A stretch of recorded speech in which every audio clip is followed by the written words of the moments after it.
22 seconds of quiet.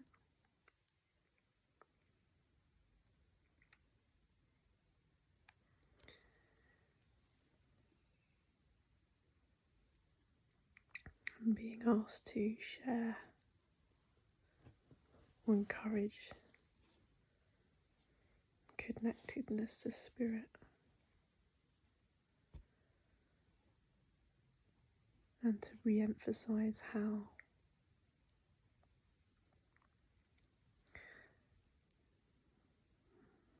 this path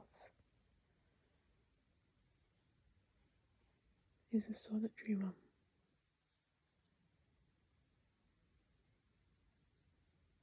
And that many of us believe that true satisfaction at soul level can be felt slowly by looking at our shadow, by observing the self, by using a modern language less and less as a way to communicate our true self.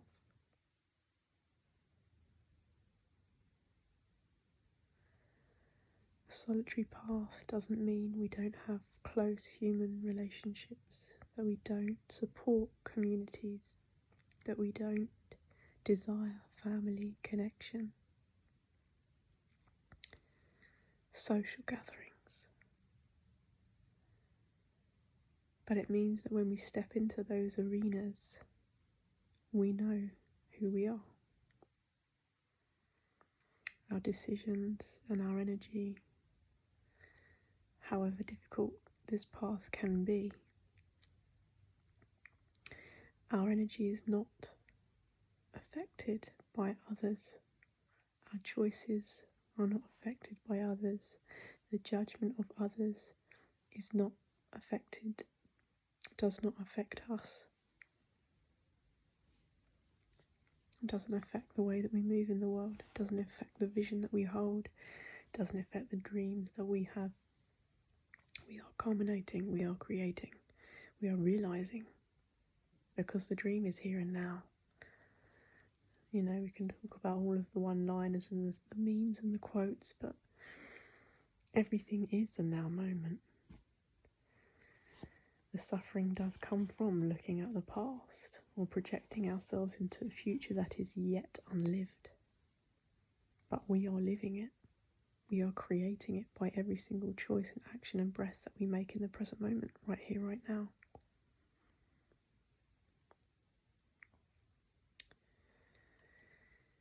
It's interesting as I delve into books and bits and bobs that I've bought over the past couple of years, some beautiful teachings and learnings by other beings who may consider themselves enlightened or on a path of self-discovery.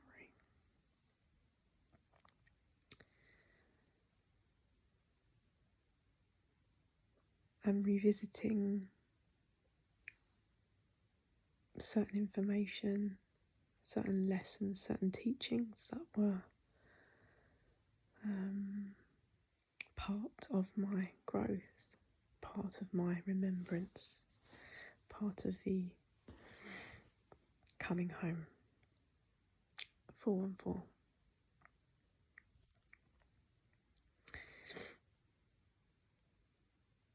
They're all labels. If we continue to say, you know, we are sensitive beings, we are deeply sensitive beings, many people will say, well, we're just reinforcing that belief. But it's more than a belief, it's a knowing and it's a feeling. And obviously, when we start to connect with our true self as sensitive beings, yet we know that suffering is a choice. It does not mean that we can't. It does not mean that we deny ourselves our feelings. We have to move through it. We have to release. But part of the releasing and feeling our feelings is that we are not burdened by what we feel. We fall into it. We lean into our feelings. The suffering is when we resist. The suffering is when we expect, when we push, when we force. A natural flow that is all aligned by the divine, by the Creator, by the Most High.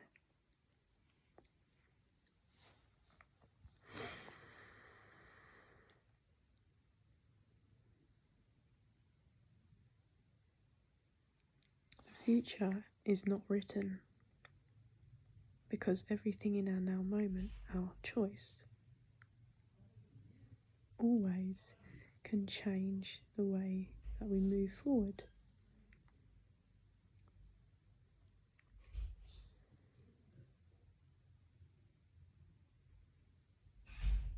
I got distracted. I don't know what I just said. 606. Anyway, maybe it doesn't. I don't need to remember.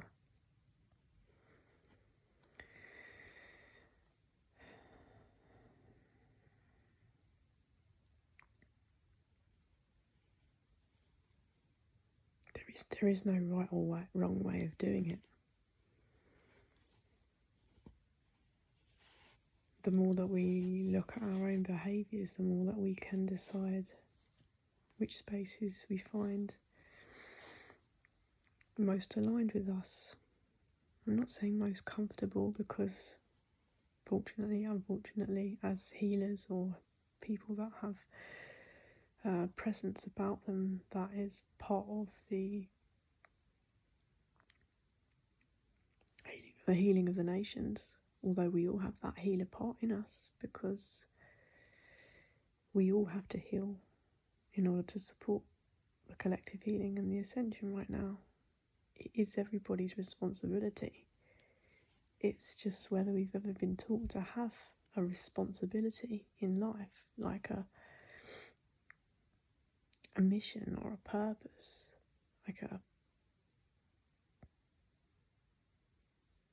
whether we've ever questioned why we're alive. And if we haven't, that's okay. But my curious mind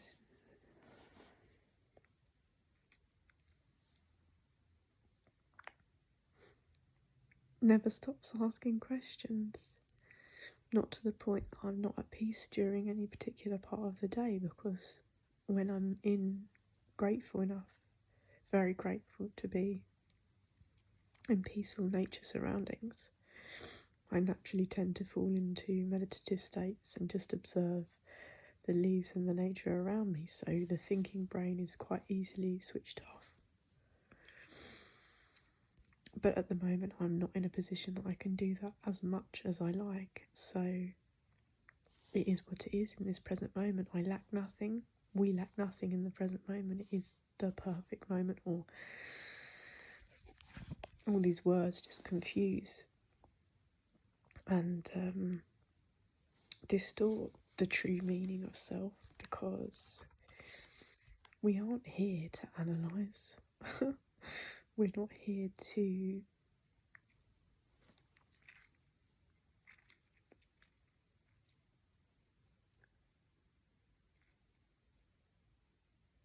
do anything other than be.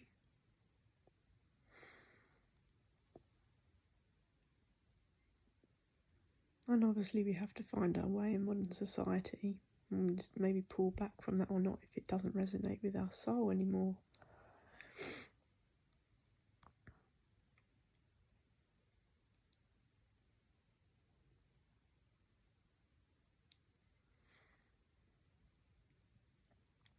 Because we accept some people don't want to look at themselves.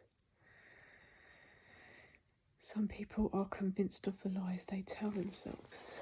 And obviously these other beings, these people are a reflection of us. We are one, unity consciousness. However, in this physical manifestation of the now reality, they present themselves as beings external to me, this physical body. So I view that as an external entity. And I can choose to accept, I accept everything, but I can choose to be around that or not. Because even though the mind wants to judge, it's not our place to judge. I'm not God. I live in goddess energy. I try to nurture that part of myself, because I do believe that many of us have got, all of us have a divine purpose. Again, it's just only the conscious souls can live in goddess and God energy because they've claimed it, because we've chosen it, because everything is a choice. So if we're not choosing it, then my energy won't be understood by somebody else who doesn't claim themselves as a god or goddess. Which is not to say I am God, I am of God, I am of nature, I am nature. I am part of a collective energy that has presented itself in the physical form as the waves, the wind, the moon, the new moon, the sun, hare, cheetah, tiger, lions, hawks.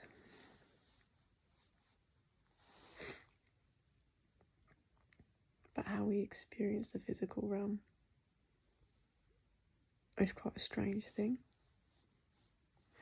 And so it is important that we know ourselves, so that moving in and out of solitary spaces, social spaces, our mission is not forgotten,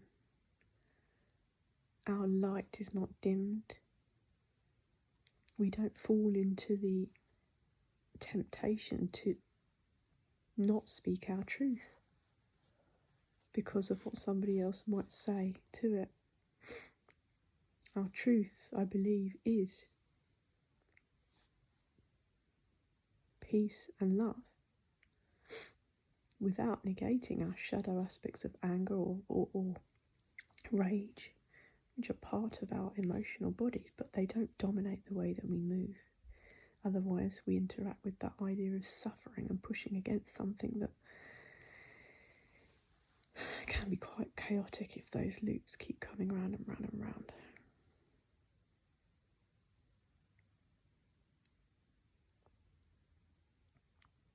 It's beautiful to read books and to have the teachings of others, but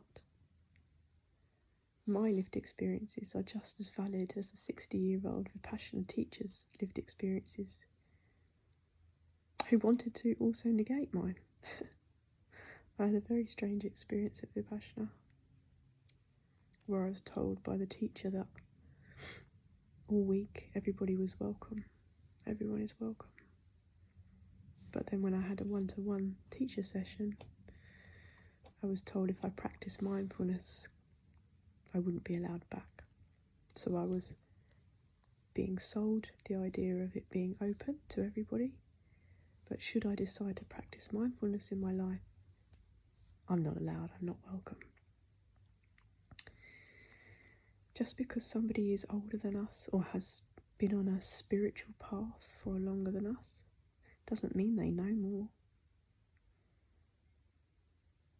Doesn't mean that their opinion is more valid than ours.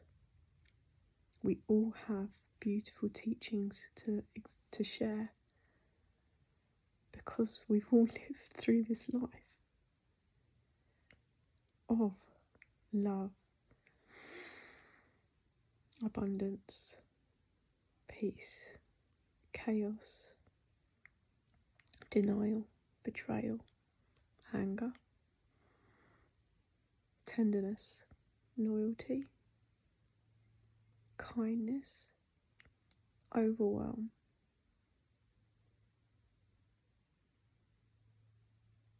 strength, courage, wisdom, liberation, freedom, expansion.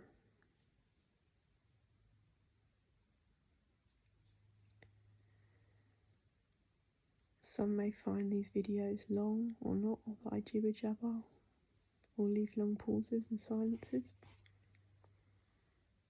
This is how I live now.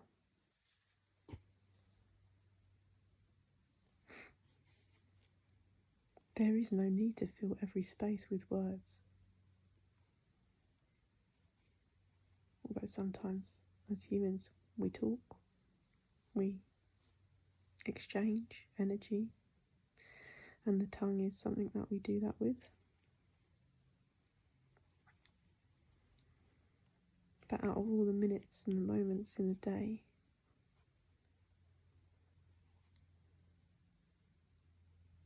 I choose to conserve my energy at the moment more than I ever have known in my life, because of the benefits that my mind, body and soul feel. Some may see a lonely, solitary soul at times. Others may see a social, dancey, fairy butterfly at other times. We all have multidimensional capacity to experience this physical reality. And the introvert and the extrovert parts of us will be nurtured according to our choices. I know that I was a very introverted child.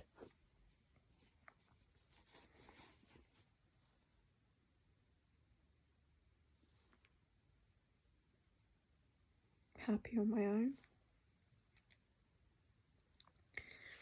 And then life changes you. And we learn for the I was going to say betterment of ourselves, but we learn and we grow, and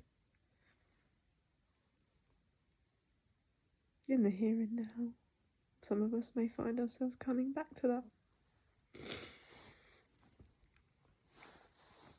Coming back to our true selves, which may feel very different for others to be experiencing around us, because they've seen one version of us that maybe we've now outgrown. Outgrown because it doesn't serve our highest self, our highest purpose in the world right now.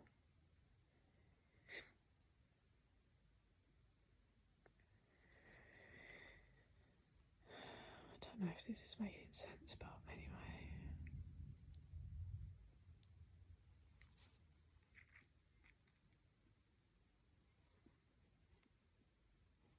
I think spending time alone, spending time in silence and in nature is one of the most sacred gifts that we can give ourselves.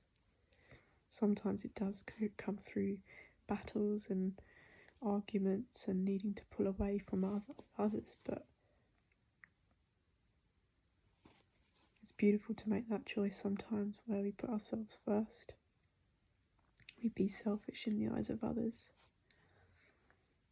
and we maintain our own energy and our peace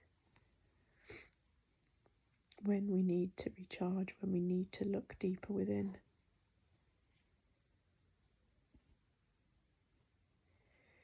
It builds character, it builds resilience, and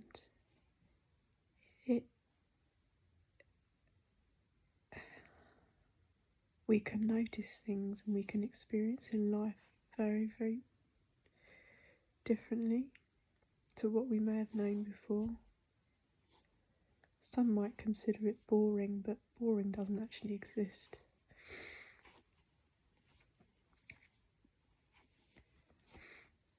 It's made up because of, a capitalist agenda.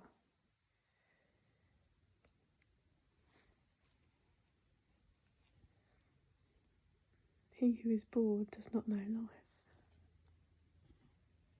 does not know the self. And the true love and relationships and friends and connections come to us at the right moment, at the aligned moment in time.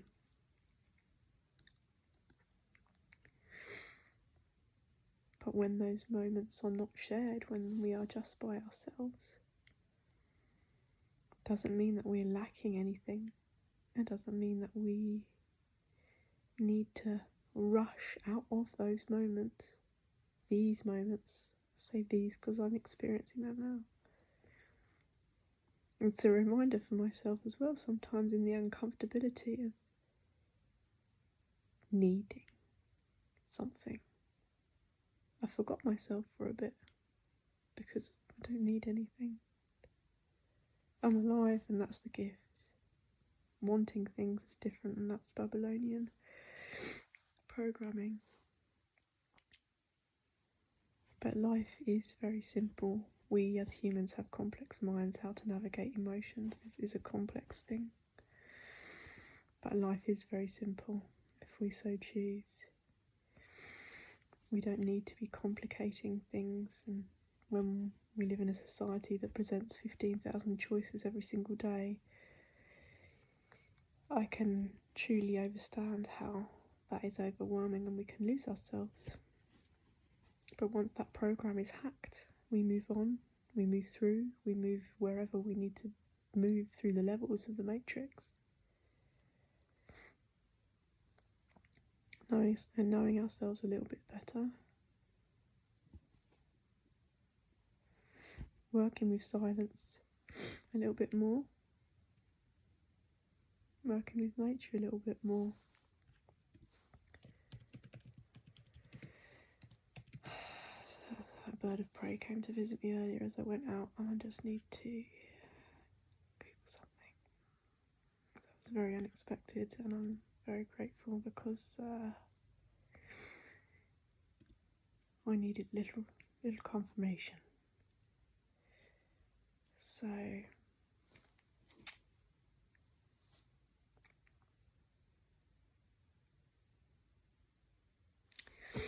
Hakuna Matata. And joyful existence is one where we participate in every single moment with our fullest, truest self, with a full heart. And we engage in what is presented to us.